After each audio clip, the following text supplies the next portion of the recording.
ಗುಜರಾತ್ನ ವಡೋದರ ಜಿಲ್ಲೆಯಲ್ಲಿ 4 ದಶಕಗಳಷ್ಟು ಹಳೆಯದಾದ ಗಂಭೀರ ಸೇತುವೆ ಬುಧವಾರ ಬೆಳಗ್ಗೆ ಕುಸಿದ ಪರಿಣಾಮ 2 ಮಕ್ಕಳು ಸೇರಿದಂತೆ 10 ಮಂದಿ ಮೃತಪಟ್ಟಿದ್ದಾರೆ. ಇತರ 9 ಜನರನ್ನು ರಕ್ಷಿಸಲಾಗಿದೆ. ಜಿಲ್ಲೆಯ ಪಾದಾರ ನಗರದಲ್ಲಿ ಮಹಿಸಾಗರ್ ನದಿಯ ಮೇಲೆ ಈ ಸೇತುವೆಯನ್ನು ನಿರ್ಮಿಸಲಾಗಿತ್ತು. ಕೇಂದ್ರ ಗುಜರಾತ್ ಮತ್ತು ಸೌರಾಷ್ಟ್ರಕ್ಕೆ ಸಂಪರ್ಕ ಕಲ್ಪಿಸುವ ಪ್ರಮುಖ ಸೇತುವೆ ಇದಾಗಿದೆ.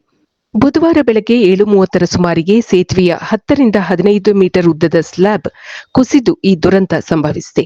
ಈ ವೇಳೆ ಸೇತುವೆ ಮೇಲೆ ಸಾಗುತ್ತಿದ್ದ ಕೆಲವು ವಾಹನಗಳು ನದಿಗೆ ಬಿದ್ದಿವೆ. ಸೇತುವೆ ಕುಸಿದ ಪರಿಣಾಮ 2 ಟ್ರಕ್, 2 ವ್ಯಾನ್ಗಳು, 1 ಆಟೋ ರಿಕ್ಷಾ ಮತ್ತು 1 ದ್ವಿಚಕ್ರ ವಾಹನ ಸೇತುವೆಯಿಂದ ಕೆಳಕ್ಕೆ ನದಿಗೆ ಉರುಳಿದವು.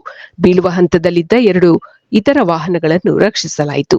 ನದಿಗೆ ಬಿದ್ದ ದ್ವಿಚಕ್ರ ವಾಹನದಲ್ಲಿದ್ದ 3 ಈಚಿಕೊಂಡು ಸುರಕ್ಷಿತವಾಗಿ ಪಾರಾಗಿದ್ದಾರೆ. ಸೇತುವೆ ಕುಸಿತಕ್ಕೆ ಸಂಬಂಧಿಸಿದಂತೆ ತನಿಖೆ ನಡೆಸಿ ವರದಿ ಸಲ್ಲಿಸುವಂತೆ ಗುಜರಾತಿನ ಮುಖ್ಯಮಂತ್ರಿ ಭೂಪೇಂದ್ರ ಪಟೇಲ್ ಸೂಚಿಸಿದ್ದಾರೆ.